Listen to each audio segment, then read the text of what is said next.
Talk about the atom. What does Allah subhanahu wa ta'ala say about the atom? إياك نعبد وإياك نستعين. Allah states in the Noble Quran, إِنَّ اللَّهَ لَا يَظْلِمُ مِثْقَالَ ذَرَّةٍ إِنَّ اللَّهَ لَا يَظْلِمُ مِثْقَالَ ذَرَّةٍ. Surely Allah subhanahu wa ta'ala wrongs not even to the weight of an atom. Allah Azza wa Jal highlights that on the day of Qiyamah, our deeds are going to be weighed upon an atomic scale.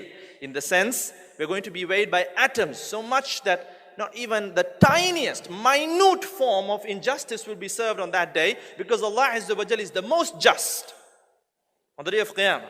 But Allah does not end it there. Further on, Allah subhanahu wa ta'ala states, وَلَا يُظْلَمُونَ نَقِيرًا, that they will not be served in justice even to the extent of naqira.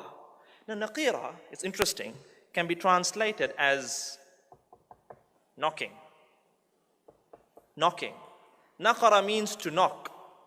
Naqira, they will not be served in justice, they will not be oppressed even to the extent of a knocking. Now you might wonder, what's this knocking and what does it mean?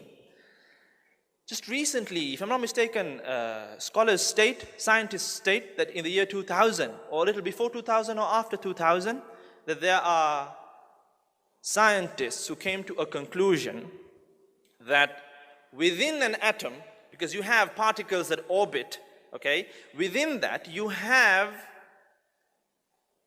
a tiny molecule, a tiny particle inside the atom, okay, and this particular particle does not move around in orbit, but instead it moves up and down within a shell.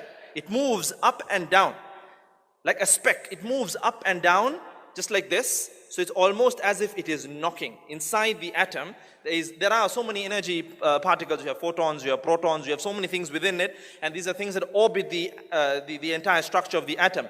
But within the atom, maybe 100 or 1,000 times smaller, you have something that knocks up and down. Allah subhanahu wa ta'ala states, وَلَا يُظْلَمُونَ نَقِيرًا. They will not be oppressed even to the extent of a knocking, the knocking of this particular tiny particle within the atom.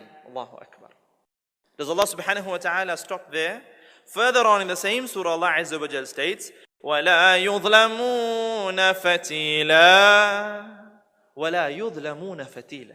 They will not be oppressed even to the extent of a fatila. Now what is a fatila? Fatila is, you can translate fatila as a thread, a tiny thread.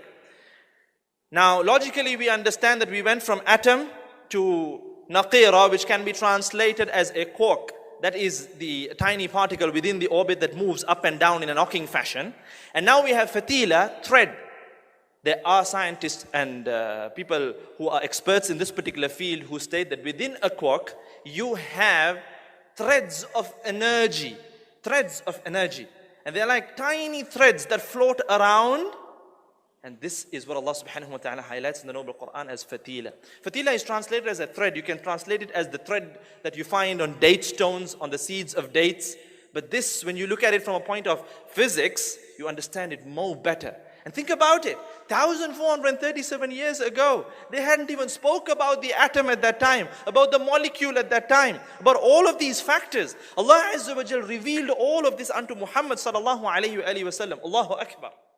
How would Muhammad sallallahu alayhi wa sallam come up with this in the middle of the desert 1437 years ago, if not for the fact that these are the words of Allah subhanahu wa ta'ala. And only now we very recently have established these facts that the Quran spoke about so many years ago. How did he know this? Because he was inspired by Allah subhanahu wa ta'ala. And this is within our lifetime, you see this.